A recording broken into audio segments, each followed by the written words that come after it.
And welcome to the Full Advisor Coaching Podcast with your host, Kristin Herod. Kristin, good to see you. Hey, Bill, good to see you too. So what's on the table for discussion today?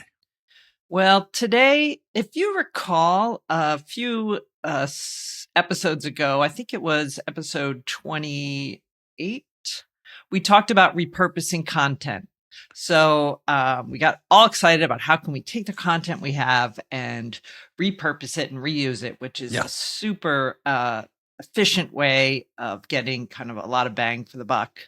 And I realized after a number of conversations with my existing clients that I've been working with that we should go back to the fundamental of content calendar. Like, let's just talk about a basic content calendar, what to think about, how to frame that. And then you can go back and re-listen to 28 and say, all right, now that I have this content, how can I repurpose it? So let's get some of the fundamentals down.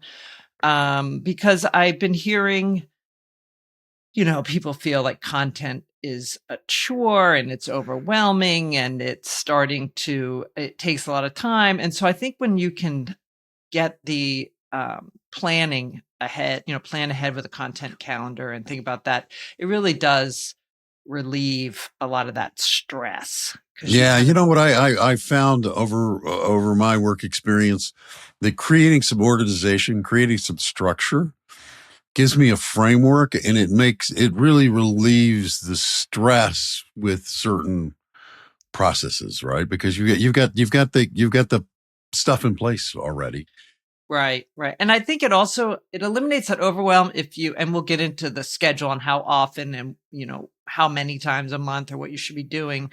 But if you just know ahead of time what you're committing to, yes, you go, okay, someone else might be doing 3 times as much. Someone might be doing half as much, but you know what you're doing, right? So you know what you've committed to. So I think kind of that first step is just committing to saying, let me get a cadence of content. I know content is an important pillar of my marketing strategy, and we're going to fundamentally just commit to that first. And then from there, you can, start to power it up as you were. So, we don't want to just get into, I think one of the biggest things is that people think of content as like all of the parts of like posting on social media all the time, getting out there and the frequency, when it's really, if we back it, and we talked about that in 28, but if we roll it back, it's about what I call the home base, right? Like what is your primary fundamental place where you are sharing your brand story, where you're sharing meaningful client-focused material that they really care about, that really hits with them. And so that's your foundation. And that's what we're going to be talking about today, is that foundational stuff. And then you take that and you can repurpose it. Very good. Yeah. So again, the idea that it's so easy to get drawn into what everybody else is doing and how frequently people are out there, and the people who have been doing it for years or have a team twice as big as yours. It's like, okay, let's roll it back. And so we're really going to look at like, what is the baseline that you can do, and then grow it from there. And we really want to focus on consistency over frequency. Okay, so good. Yeah. So home base, what do I mean? That means like the fundamental platform that you're going to use. So it could be, there are 3 main options, right? You can have a blog, you can have a podcast, or you can have a YouTube channel or a video platform that works for you. So those are the 3 main things I see. And you pick the one that is a blend of what you feel that you can actually accomplish and that your audience is likely to consume. And this might be controversial, but I would say pick the one you're likely to do, because we can really. Yes, then you can repurpose to the formats where if your clients are like, the biggest thing I hear is people go, well, no, my clients will never read a long form blog post. One, really? They might. Two, it has so many other purposes besides just providing information to a client that if that's the thing that you're likely to complete, then that's what you want to do, because we can take that and use all kinds of fancy tools to get that repurposed and out in the world. Hey there, it's Kristin. Quick break. If you're enjoying the show and you want more, head on over to fulladvisorcoaching.com/resources. You can download the toolkits that I have there and join the free insider community. You'll be the first to hear about new trainings, fresh podcast episodes, and I share with you real-world strategies that I see working for advisors right now. That's fulladvisorcoaching.com/resources. Go sign up. It's completely free. And now, back to the show. So I think the biggest thing is picking the home base and saying, this is the thing we're doing, and then deciding on how often you're going to publish. That's a great question, because you're in the biz. I do, yeah, I'm in the biz, as it were. But, like I go to pick a platform, I'm on LinkedIn a lot. There are some people who I swear are never ending, like content creators. I don't even know where they find the time to do what they do. I just don't. And then there are other people who are very effective and who are like, I see maybe one or two things a week by them. At the most. Right. And even that, that's even that next level of like social sharing. But let's, dial it back. If I went over to your website, what am I seeing as the content that I can explore and get to know you? So think about the person who wants to learn all of the details or information that they want to get, they want to understand more about your business, what you do, how you help. And in a financial services arena, people are more hesitant. They do have more trepidation before hiring. So it's helpful to have that out there. Yeah. So, I like to think about, thinking about cadence. So if you do a blog and you're producing high quality content, and now people say, what's high quality content? The more specific to the audience needs and pain points, the better. Evergreen is equity, as they say. Evergreen you can use over and over again.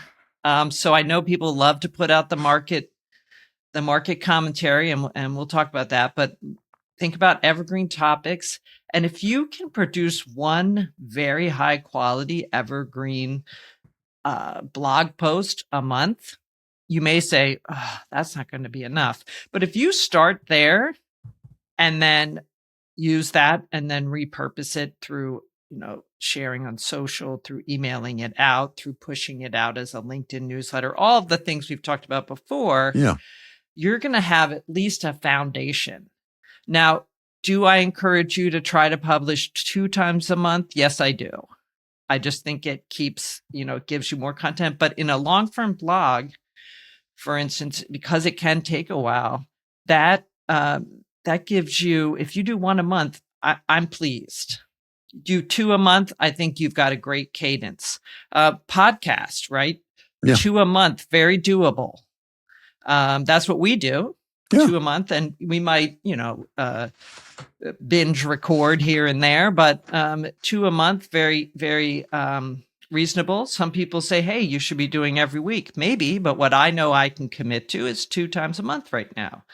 I might have a bigger goal. 1 time, I don't think it would be enough. So that's, again, just kind of thinking about what's realistic that you can commit to do high quality content. Videos get into a little different thing. It depends on how deep you're getting. But again, I have a coaching client I just talked with yesterday, and he has, he records videos, and he'll do, kind of a longer form video and then take it and break it down into sections, right? Ooh, so he has an editor who breaks it down, but he does the longer form, so it's available. And by longer form, it might be 10 or 12 minutes, right? It's not we're not talking hours of content, but Yeah. some people can do that and it's very usable. We record this as a YouTube. You might be watching this on YouTube. It's not the primary thing we're focused on, but this is long form YouTube content. So anyway, there are many choices. The point is pick one, pick a cadence that you can commit to, and then focus on quality, because we can get frequency from these quality pieces. Yes. Yeah. So Yes. hopefully that makes sense. No, it makes total sense. It makes absolute sense. And then going back to the earlier point, once you've created that structure, then you've got something that you can hang stuff on. Yes, that's it. I love that. That's a good way to say it. And, it's true, because then you can step back, and it's really helpful just to get one of those giant like wall calendars, which I have one right over here I could pull up, but I'm not going to do it. I have it here. It fell down off the wall, so it'd be a mess. But essentially anything or even online, taking a look and saying, all right, once you've picked your frequency, say 2 times a month. I had a fractional CMO client I worked with and I was chatting with yesterday. And so I helped them more hands-on with the content and the content calendar. And they kind of put a stake in the ground of saying, we want to do 30 pieces of content for the year, which is kind of an odd amount, but it's an even amount, but an odd selection. It's an odd number because there are 12 months in a year. If you do them twice, so I was like, how are we so doing that? Yeah. But then it comes down, we broke down with like, well, it's likely we will want to do some content on market commentary or allow room for, the market's fluctuating, or we need to get a piece out because people are worried. The things that are external that you don't really plan on, but you do want to communicate about. Yeah. So those are in there, but the fundamental story is about 24 pieces of content, right? 2 a month overall. So I thought that was an interesting approach. But if you can kind of step back and take a macro view of the next quarter or the next 6 months, the whole year can get a little overwhelming. But if you take a look and say, all right, what are the main themes we want to touch on? Like, what are the primary client concerns that we want to make sure we address across the next quarter?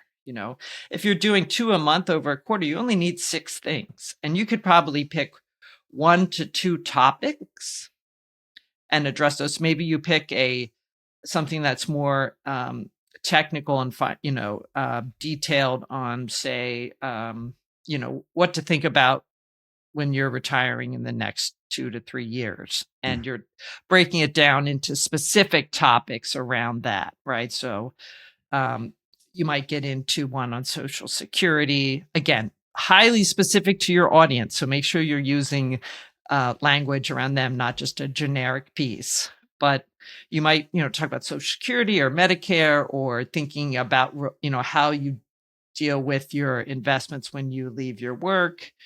That's one area, but then you also might layer in some lifestyle type pieces that are a little bit more about the macro, thinking about what, how are you going to transition your life outside of working? Like, what does that next phase look like for you? What's important to you? And so you might balance out kind of both sides of the brain. That's how I like to think about it.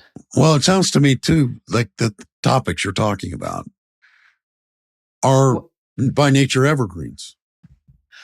Oh, 100%, because you're seeing them over and over again, right? Like everyone coming in is going to have the questions that are holding them back around, I just don't understand how I make the decision about when to claim Social Security.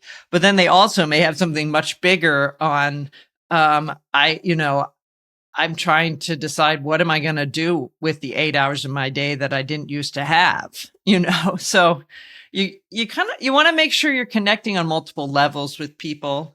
And again, you can set those as themes in advance and say, okay, this quarter, we're going to focus on that transition into retirement.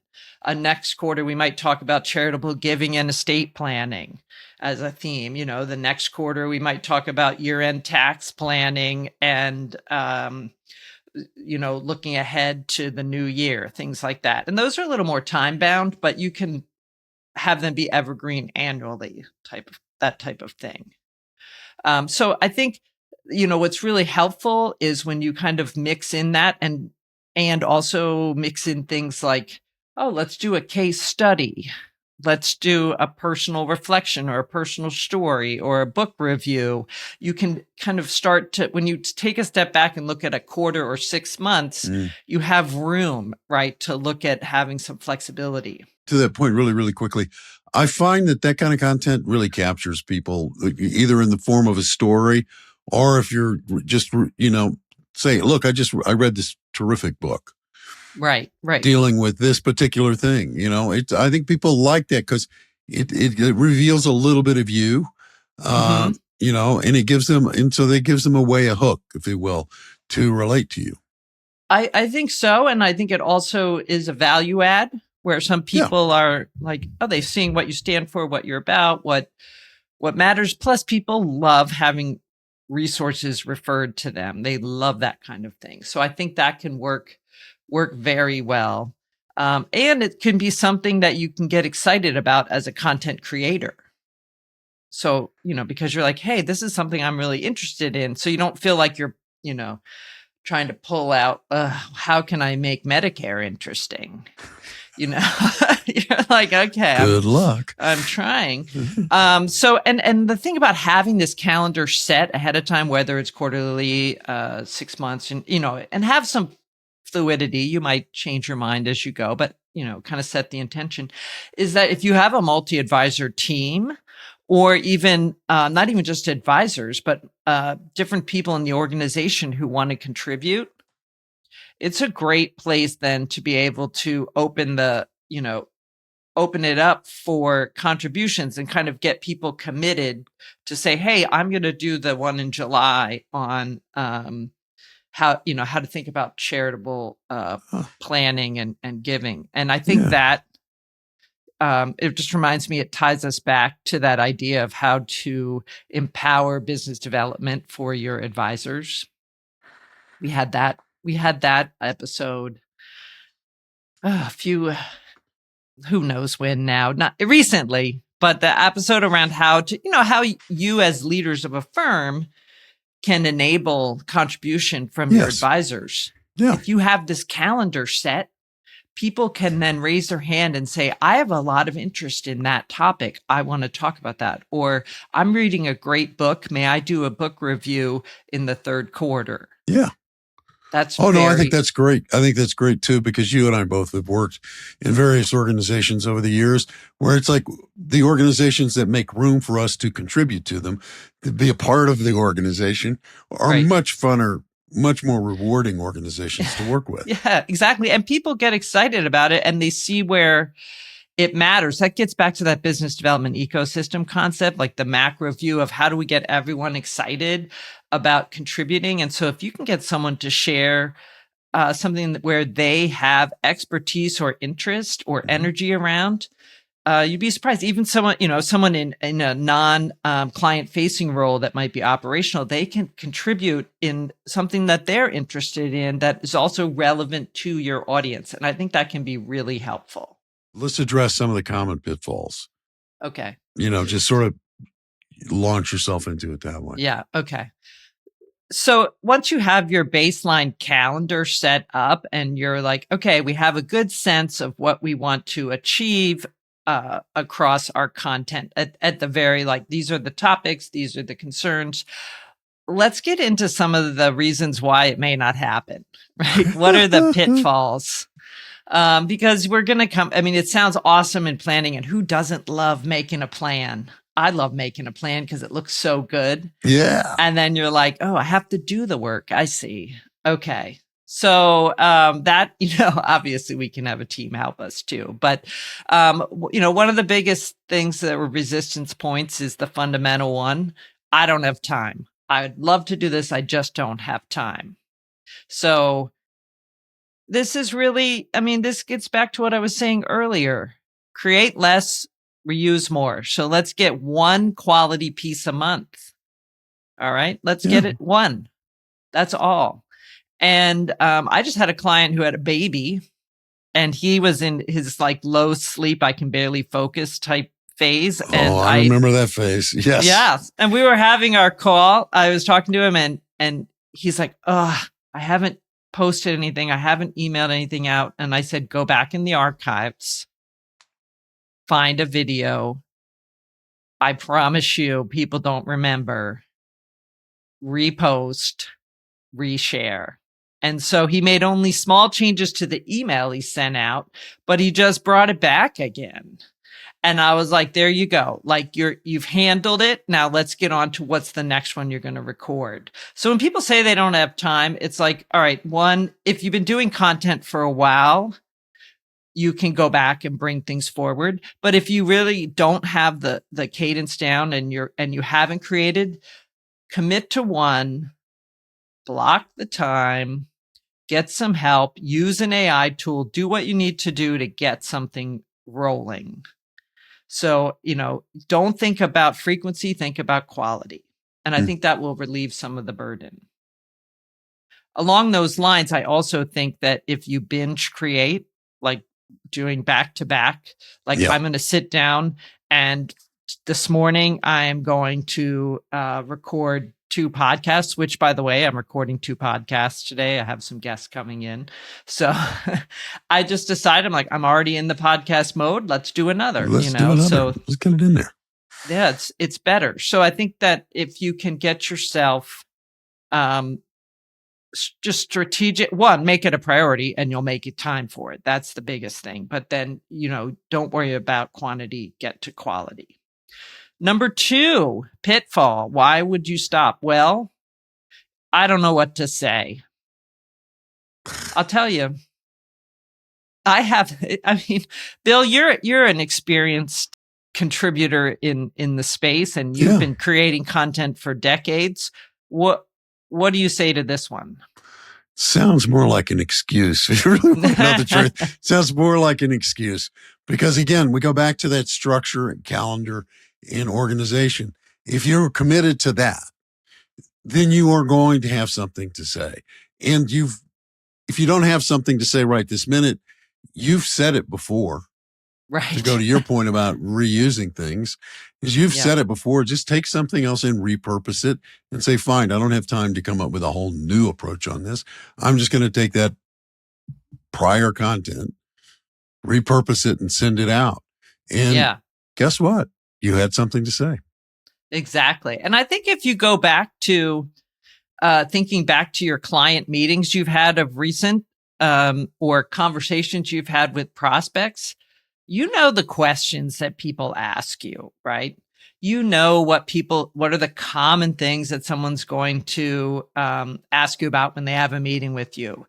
Take one of those. If you truly don't have other content, start with your client questions and go from there. And quite honestly, use the AI, get in there and say, hey, here's my target audience. Here are the common questions I've been hearing. I'm trying to come up with ideas for a podcast or a blog or what's my next video. Ask me questions so you can understand my business and my clients and help me create ideas for this. It can't get any easier, Bill. And fun. It's fun. I know, because then you go, oh, I wouldn't have thought about it that way. And really, if you ask the AI to ask you questions, it helps you have a new perspective on covering this. And so it's a great way to use the tool for sure. Yeah. And I think another thing too is this pitfall kind of goes along with it is people worried about running out of ideas. And so it's kind of the same, but said a little differently. Like let's say you've covered all of your target audience main pain points and you're like, you've done some book reviews and now you're like, what else? Think client stories, think problems you've solved, think about a personal story you can tell. Yes. This is where we start to get out of the box. And again, the AI can help come up with ideas, but that's where it also can be helpful to bring on a guest. Right. So, have a conversation with an expert, have a conversation with someone else where you can be curious, where you can ask questions, where you can help share value. And by the way, get exposure to that other person's audience and vice versa. They can provide value to your audience. So that's one of my favorite things. I mean, when someone, no matter what stage you are, when you come to work with me, I want to know who is your target audience, what are their pain points, and then I will ask who else has an audience who has similar pain points that is a complementary but not competitive firm. And we start talking about that. I'm like, how can you pair up with them? How can you partner up? What is it that you're available to collaborate on? Yeah. And that can really exponentially expand your reach. And, I think one of the biggest things is not only thinking about divvying up bringing in guests and things like that, but you can divvy up the work like we talked about with other people in the firm. Yeah. That's really big. With my fractional CMO clients, I'll help set the calendar, and then I get on the phone with or do a Zoom call with various people in the firm and talk with them and get their perspective and understand what they're about and record it. And then we take that and turn it into content. So that could be very useful to do things like that, like have interviews with someone in the firm, and that way you can get the content down without it being overwhelming. Another big thing, and this comes down to how we met, right? Working with a podcasting company. Yeah. It's like, okay, I don't have to figure it all out myself. I have to find the right professionals who know what they're doing, right? So if you're a firm leader or even a solo and you're out there, you're like, you don't have to do it all by yourself. It's delegation, it's hiring, it's getting the talent you need. You know this from helping your clients with this, but like getting the professionals you need to help you. Yeah. The idea, I do not know why anyone in this day and age would think for 1 minute they have to do it all themselves. Because if we've learned nothing, is that there are a lot of resources, there are a lot of people, there are a lot of other ways you can go about doing this that don't, you don't have to be the Lone Ranger, the solo cowboy out there doing something. There are a lot of people you can turn to and say, hey, I need some help with this, or you actually and I have a nice intersection here, and let's explore that together and see what we can do for each other. And, the idea of going at it alone, it's like, I don't even know why anyone would think they even have to do that anymore. I know. And the accessibility of people now with Upwork, where you can hire freelancers. Yes. Unbelievable. Obviously AI, things like that. I mean, you can get copywriters, editors, graphic designers, of course, marketing consultants. That's go to fulladvisorcoaching.com. There you go. And everything else, all these ways to leverage your time. We had an interview with Rebecca Rosenberg, if you remember, episode 29, I think. And she is a copywriter and does, content development. And she had some really good insight around how to work with, work with a writer or work with a team to develop content. So again, we don't have to go it alone. I think that is a great episode to take a listen to if you haven't yet, just to understand how you might get your arms around creating, if you're doing written content in that way. You can also curate content. I give this one with a little asterisk. Yeah. Okay, I don't necessarily want you use I don't want you using canned content that without putting your voice on it. So again, some of these things, like I mentioned Medicare or Social Security, some of those you can get some pre-packaged, like this is the law, this is the current situation, these are the parameters, so you don't have to recreate that. I know a lot of advisors work with TAMPs, third-party asset managers, or they have an outsourced CIO. When we talked with Eric Stein and Mario Nardoni, and episode 13, I think, about OCIOs. Look at you whipping up these I episode numbers. I know. I'm always looking at them. But, they can provide, commentary. They can provide, a lot of them create content as a value add. You can take that, but put your voice on it, right? And use it when you need it. Like if you're working with an OCIO and you need some market commentary or market research because it's that time, it's that time in the quarter, or you want to provide this so you have it in the mix, which again, I don't think that is the only content you should do. And I think it should only be about 10% of your content if you do it. Get content from others, but repurpose it, put your voice in, put a wrapper in it, make it relevant to your audience, and don't do it too often. Yeah. So that's another one. I think that can be helpful when there's like changes in legislation, changes in tax law, and you can kind of lift the fundamentals that you need to communicate and then put your voice around it. No, that's a really good point too. I think the best curated content there is, I don't know how to say this. It's like the legal content, right? It's the legislative content, right? There are these things. They're going to change. Fundamentally, you're like, oh, I need to know what the contribution limits are for next year. Why do I don't want to rewrite this. Someone already wrote it. Great. I'm going to take that and put an intro and a conclusion, and off we go. Because you do want it out there. It's just not going to be really that would be in that extra content. Like I think in the planned content, it's the evergreen. Plan the evergreen and then layer those things in. Perfect. So I think, when it comes down to it, if you can get a jump at least a quarter ahead of time and plan ahead, what do we know? Done, better than perfect, right? Yes. Do not let perfection be the enemy of getting it done.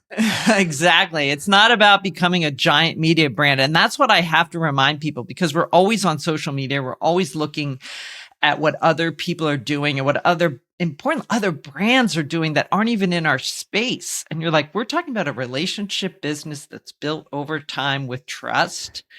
We want to show up consistently with valuable content. It doesn't have to be frequent, and it doesn't have to be chopped up tiny little bits of content that don't serve you. Yes, we can augment with all of that, and that's fantastic. But let's get something done that's very high quality, and we can, go from there. And if you need the encouragement, remember our most popular episode 9, why you don't have to be perfect to grow your RAA. We all get tripped up on this. We can't help it. We want to do good work. We're high achievers. We want to do a great job, but we don't have to be perfect when it comes to content. So that's exciting. Yeah, no, I did. Compliant, but not perfect. Compliant, no. Done is better is better than not. As they say, ship the product. I think that's Seth who says ship the product. So ship the product. Yeah. You know what? So this is what's exciting. And frankly, sometimes you just when you create content, you get excited about it. And then when you can start to see how it connects and relates to other things you're doing, it's really fun. And then I was just at the FPA NorCal conference here in San Francisco. And, walking around, I ran into a few clients I'd worked with in the past. Huh? And nothing feels better than someone coming up to you saying, I listened to your podcast. Oh, yeah. Okay. Yes. I know, Bill. Someone's out there listening. It's exciting. It is good. I was like, oh my gosh. It's fun because those of you who do podcasts, it's fun when people can actually acknowledge it, because we can't tell we can see how many people, we don't know who. Right. So you don't know who's listening. You can see numbers. You can't see people. Yeah. And I care more about the people, so if you want to have your voice heard, though, what can you do? You can leave a review. Yes. Right. Then I do know at least there's someone out there, who is sharing a view. So we do appreciate reviews. I bring that up somewhat in jest, but also for real, because it is fun to hear from people. And I do encourage you, if you listen today and you're thinking, yeah, I have a pretty good handle on this, but I know someone in my study group or another advisor who could use the help. I ask that you share this with them, because I think, it's always helpful to hear it from someone else. And, someone could tell you all day long, get your calendar. You might have someone saying, what's up with our content, someone in your firm. But if you can, take ownership, take a listen, share it with a friend, we appreciate it. Very good. So true. So true. But, and that goes to the point that I always like to make with people. It's like word of mouth promotion. Me telling you, hey, Kristin, I listened to this podcast. I really liked it. Makes a huge, huge difference in terms of, because most of the time I think AI bots are telling me to watch or listen to things. Yeah. And I like it when a person does it. I just like it more. Right. Yeah, no, I agree 100%. And I do that. I forward blog posts to people all the time, or watch this video when I think of someone. And I think it's a great, it says a lot. So we appreciate it very much. If you know someone who will benefit, please share. And if I can help you, please go to Full Advisor Coaching, click the button in the right-hand corner that says request a call, and pick a time. We can have a conversation. Yeah, with a person. What a great idea. Exactly. The other thing they can do is also they could just hit subscribe, because every time you subscribe, every time you drop a new episode, your subscribers are notified that a new episode has been released and they can give it a listen. It's nice because then you don't have to worry about what platform you heard you on or where or how often. Well, when did she say she puts these out? You're told, if you're a subscriber, and you can give it a listen. So that's a beautiful, simple little thing you can do. And that's easy. Just reach out and hit the follow button there, folks. All right. Well, until next time, I'm Bill Tucker on behalf of Kristin Herron, reminding you that you can go out today and make today a great day or not. The choice is yours. Thank you for tuning in to Full Advisor Coaching, the podcast. If you enjoyed today's episode, please hit the follow button so you'll never miss an episode. To learn more about how you can become a part of the Full Advisor community, visit fulladvisorcoaching.com. Remember, stay connected and get notified as soon as brand new episodes release. Click the follow button now. The content has been made available for informational and educational purposes only. The information covered and posted represents the views and opinions of the guest and does not necessarily represent the views or opinions of Kristin Herron or Full Advisor Coaching.